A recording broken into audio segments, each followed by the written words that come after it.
Welcome to this explainer on the Trump administration's federal actions from June 5th through June 11th, 2026. Today, we're skipping the political spectacle and the PR spin. Instead, we're going to examine the real-world material effects of these policies. We're focusing strictly on what these actions actually do, specifically how they impact your wallet, your rights, and the working-class economy. Here's our roadmap for today. We'll be covering enforcement, funding and labor, tensions and economic security, tech, phishing and risk, and finally, legal boundaries and accountability. Let's get right into it. Starting off with Section 1, Enforcement, Funding, and Labor, where we're looking at the scaling of coercive state capacity. And that brings us to the absolute biggest domestic story of the week, the massive immigration enforcement legislation that cleared the Senate on June 5th and the House on the 9th. We're talking about $70 billion here. That money directly funds ICE, Border Patrol, and a rapidly expanding deportation program. An injection of capital like this means a huge, immediate expansion of detention logistics, personnel, and surveillance capacity. Now, what's really striking here is the massive gap between the stated goal and the likely effect on the ground. Supporters are framing this $70 billion as a huge win for public safety and labor market protection. But when you look at the material realities, the effects are highly asymmetric. For working-class immigrant families, the agricultural sector, and construction, the downside risks are incredibly severe. We're looking at family separations, immediate labor shortages, and serious wage volatility. Honestly, an aggressive enforcement regime of this scale acts almost like a shadow tax on mixed-status and immigrant-heavy working-class communities, altering everything from local school attendance and rent stability to everyday small business revenue. Moving on to Section 2, Tensions and Economic Security. Let's look at how geopolitics actually hits your wallet. Just look at this rapid sequence of events linking foreign policy directly to your economic security. Between June 9th and 11th, the U.S. and Iran were locked in this intense escalation with active strike threats. Then, on the 11th, the president cancels the planned strikes, citing progress in negotiations. And instantly, global oil prices drop. It perfectly proves that markets price military escalation risk directly into energy costs.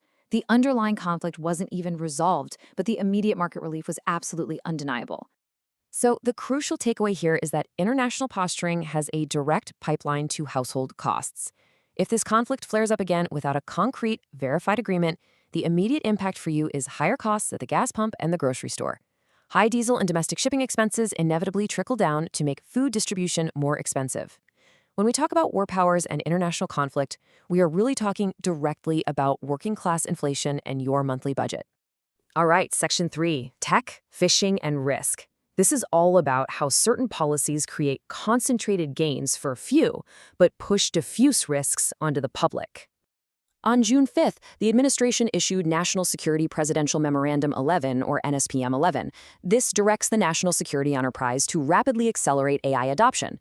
Basically, it funnels federal dollars straight upward to elite AI vendors, cloud providers, and defense contractors.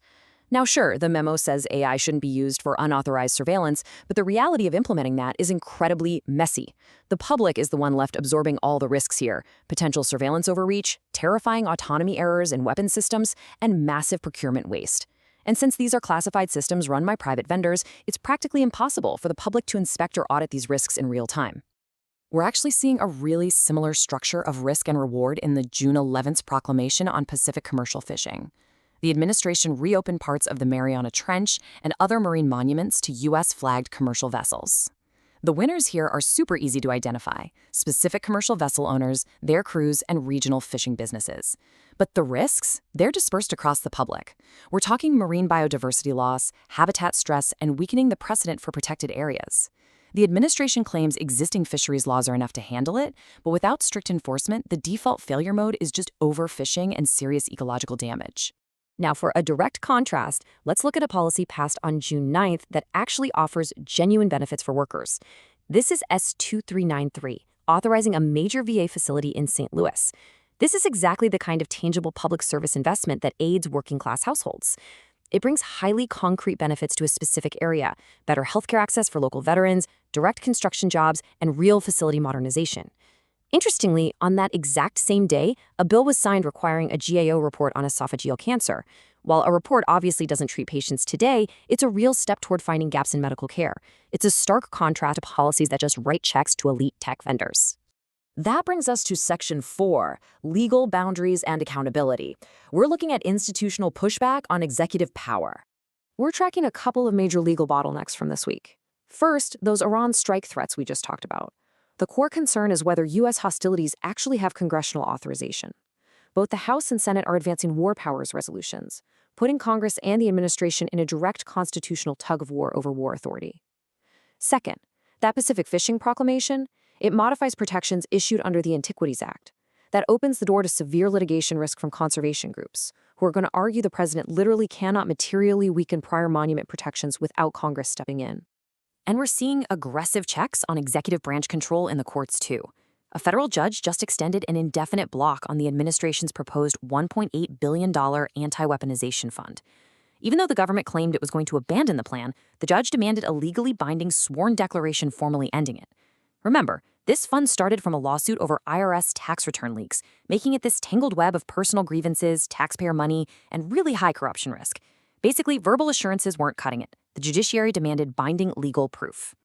Let's wrap things up with our conclusion: symbolic versus material governance. On June 11th, a ceremonial proclamation was issued celebrating the 75th anniversary of the White House Navy mess. Look, ceremonial proclamations are a totally normal part of any presidency. They aren't inherently harmful. But public-facing spectacles like this eat up valuable institutional time, media space, and political attention. And they offer absolutely zero working-class policy effect. The ultimate takeaway from analyzing this week's actions is the concept of opportunity cost. When the federal government prioritizes symbolic actions or policies that just consolidate wealth among elite contractors, it diverts crucial focus away from the actual material needs of regular Americans. Real governance requires relentless scrutiny on the big things: securing healthcare access, ensuring living wages, managing energy prices, and protecting civil rights. The true cost of leadership isn't just measured by the policies that get signed, but by the vital working-class priorities that are left waiting in the margins.